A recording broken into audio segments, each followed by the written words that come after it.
मागच्या अनेक वर्षांपासून मराठा समाज आरक्षणासाठी झगडताना दिसतोय। आरक्षणासाठी मराठा समाजाची आतापर्यंत अनेक आंदोलनं झाली, उपोषण करण्यात आलं, मोर्चे निघाले, पण मराठा आरक्षणाचा प्रश्न काही आजपर्यंत मार्गी लागलेला नाहीये। राज्यात अनेकदा मराठा मुख्यमंत्री होऊन देखील कोणत्याही सरकारला मराठा आरक्षणावर निर्णय घेता आलेला नाहीये। मधल्या काळात मराठा समाजाने मराठा क्रांती मोर्चा काढला होता। यावेळी उदयनराजे असतील किंवा संभाजीराजे या नेत्यांनी मराठा नेते म्हणून आंदोलनाला पाठिंबा दिला। शरद पवार, अजित पवार या मराठा नेत्यांनी देखील त्यांच्या राजकीय सोयीनुसार कधी मराठा समाजाला पाठिंबा दिला, तर कधी या आंदोलनाकडे पूर्णपणे दुर्लक्ष केलं। याशिवाय मराठा सेवा संघाचे पुरुषोत्तम खेडेकर असतील, विनोद पाटील हे या काळात मराठा नेतृत्व म्हणून पुढे देखील आले, पण फार थोड्या काळापुरते। त्यामुळे मराठा समाजाला कायमस्वरूपीचं असं नेतृत्व आजपर्यंत मिळालेलं नव्हतं। आता मात्र जरांगे पाटील यांच्या उपोषणाला आणि त्यानंतर आंतरवली सराटी येथील सभेला मिळालेल्या प्रतिसादानंतर मनोज जरांगे पाटील हे नाव यापुढे मराठा नेतृत्व म्हणून कायम झाले। पण मनोज जरांगेंच्या मराठा नेतृत्व म्हणून पुढे येण्याने राज्यातील अनेक मराठा नेत्यांचं टेन्शन वाढलं असणार हे मात्र नक्की। नेमके हे नेते कोण आहेत, या नेत्यांचं मनोज जरांगेमुळे टेन्शन का वाढणार आहेत, पाहूया त्या व्हिडिओतून। नमस्कार, मी नम्रता, तुम्ही पाहताय बोलभिडू। सध्या महाराष्ट्राची एकूण लोकसंख्या पाहिली तर 12 कोटी, त्यापैकी मराठा समाजाची लोकसंख्या आहे 3.5 कोटी, म्हणजे एकूण लोकसंख्येच्या 29% हा मराठा समाज आहे। त्यामुळे सरकारमधील असो किंवा विरोधी गटातील कुठल्याही राजकीय पक्षाला मराठा समाजाकडे दुर्लक्ष करून चालणार नाहीये। अशावेळी मराठा नेत्यांना हाताशी धरून प्रत्येक राजकीय पक्ष मराठा समाजाला आपल्याकडे वळवून घेण्याचा प्रयत्न करताना दिसतो। त्यातल्या त्यात छत्रपती शिवाजी महाराजांचे वंशज असल्याने उदयनराजे आणि संभाजीराजे या दोन नेत्यांना मराठा समाजाचा पाठिंबा मोठ्या प्रमाणात मिळताना दिसतो। तर दुसरीकडे शरद पवार, अजित पवार, एकनाथ शिंदे या नेत्यांच्या पाठीमागे देखील मराठा समाज मोठ्या प्रमाणात उभा राहताना दिसतो। मात्र आता मनोज जरांगे पाटलांनी मराठा आरक्षणासाठी सुरू केलेल्या आंदोलनानंतर कुठेतरी हे पाचही नेते मराठा नेते म्हणून मागे पडताना दिसत आहेत। मनोज जरांगे पाटील यांच्यामुळे मागे पडणारे पहिले मराठा नेते आहेत उदयनराजे भोसले। कोपर्डीच्या घटनेनंतर मराठा समाजाने मराठा क्रांती मोर्चा काढला होता। यावेळी आरोपींना शिक्षा देण्याबरोबरच मराठा आरक्षणाची मागणी देखील मराठा समाजाने केली होती। कोणताही नेता किंवा नेतृत्व नसताना राज्यातील 57 ठिकाणी हा मोर्चा अतिशय शिस्तबद्ध पद्धतीने सुरू होता। मात्र पुढे छत्रपतींचे वंशज म्हणून आपोआपच मराठा आंदोलनाचं नेतृत्व म्हणून छत्रपती उदयनराजे पुढे आले। सुप्रीम कोर्टाने मराठा आरक्षणाला स्थगिती दिल्यानंतर उदयनराजेंनी आक्रमक भूमिका घेत राजीनामा देण्याचा इशारा देखील दिला।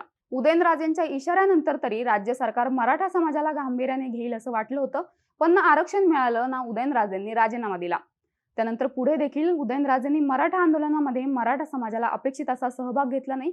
त्याचबरोबर भाजपमधून राष्ट्रवादी आणि राष्ट्रवादीतून पुन्हा भाजपमध्ये गेलेल्या उदयनराजेंचा 2019च्या पोटनिवडणुकीत पराभव झाला। मात्र भाजपने त्यांना राज्यसभेचं खासदार केलं। राजकीय भूमिका बदललेले उदयनराजे मराठा समाजासाठी कुठलीही ठोस भूमिका घेत नसले तरी छत्रपतींचे वंशज असल्याने आणि मराठा समाजाला दुसरं कुठलंच मोठं नेतृत्वच नसल्याने मराठा समाज मोठ्या प्रमाणात उदयनराजे यांच्या पाठीशी उभा राहत होता। मात्र आता तसं होणार नाहीये। एकतर जरांगे पाटलांच्या येण्याने मराठा समाजाला ठोस असं नेतृत्व मिळाले। त्यातच मनोज जरांगे पाटलांना कुठलीही राजकीय अभिलाषा नसल्याने किंवा कुठल्याही पक्षाचा त्यांच्यावर प्रभाव नसल्याने जरांगे पाटील आपल्याला आरक्षण मिळवून देतीलच असा विश्वास मराठा समाजाला आहे। त्यामुळे आपोआपच उदयनराजे यांचं नाव मराठा समाजाचं नेतृत्व म्हणून मागे पडताना दिसणार आहे। दुसरं नाव आहे संभाजीराजे छत्रपती। उदयनराजेंप्रमाणे संभाजीराजेंना देखील छत्रपती शिवाजी महाराजांचे वंशज असण्याचा फायदा मिळताना दिसतो। 2007 पासून संभाजीराजे मराठा आरक्षणासाठी सक्रिय आहेत।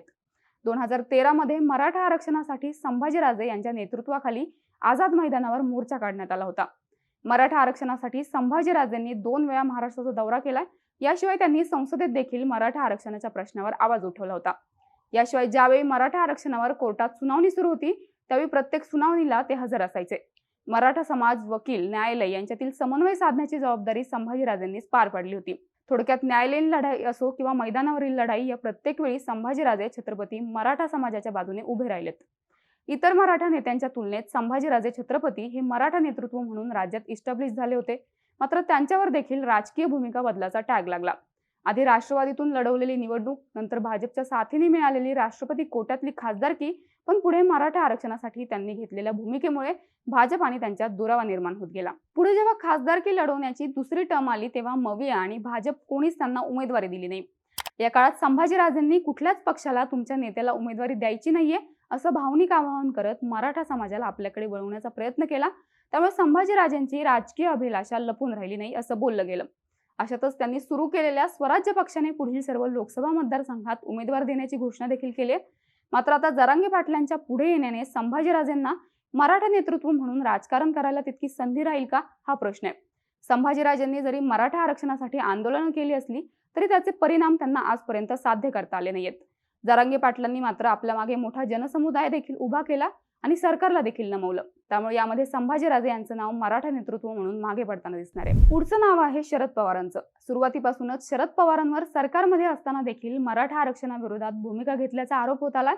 शरद पवारांनी मराठा आरक्षणासाठी नक्की काय केलेलं या संदर्भातला व्हिडिओ आपण आधी बनवलेला आहे. त्याची लिंक डिस्क्रिप्शन मध्ये दिलेली आहे. आत्ताची परिस्थिती पाहता पक्षातील बंडांनंतर शरद पवार मराठा आरक्षणाच्या बाजूने भूमिका घेताना दिसले होते. जरांगे पाटलांनी उपोषण सुरू केल्यानंतर पहिल्या दिवशी जाऊन त्यांची भेट घेणं असो किंवा मराठा समाजाला आरक्षण देण्यासाठी आरक्षणाची मर्यादा वाढवण्याचा मार्ग सुचवणं, यातून शरद पवार मराठा आरक्षणावरून पुन्हा राजकारण करून पाहतायत असा आरोप देखील विरोधकांनी केले होते. त्यानंतर त्यांनी मराठा आरक्षणासाठी एक फॉर्म्युला देखील मांडला. ओबीसींच्या अथवा कोणत्याही कोट्यातून मराठा समाजाला आरक्षण नको, त्यातून वाद वाढतील, त्यापेक्षा केंद्र सरकारने अधिवेशन घेऊन आरक्षणाची मर्यादा 50% अधिक 15-16% वाढवण्याची तरतूद करावी.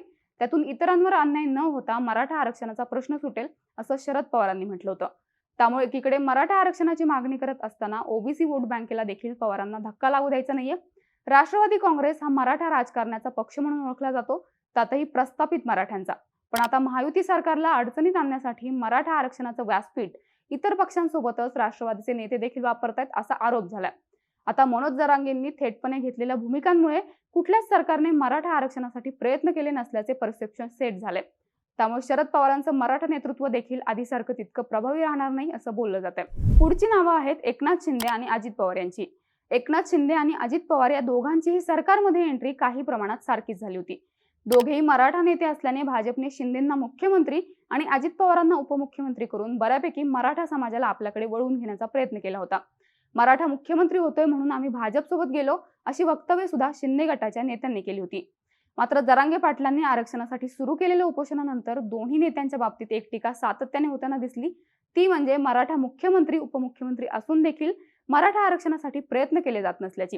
अजित पवार तर जरांगेंच्या उपोषण स्थळी सुद्धा गेलेले नव्हते. दुसरीकडे एकनाथ शिंदे देखील अगदी जरांगेंनी मुख्यमंत्री आल्याशिवाय उपोषण सोडणार नाही असा अल्टिमेटम दिल्यानंतर गेले. त्यामुळे सत्तेसाठी शिंदे असो किंवा अजित पवार दोघांनीही मराठा समाजाच्या बाजूने भूमिका घेतली नसल्याचं परसेप्शन तयार होत गेलं. त्यातच अजित पवार गटातील छगन भुजबळ हे वारंवार मराठा आरक्षणाच्या विरोधात भूमिका घेताना दिसतात.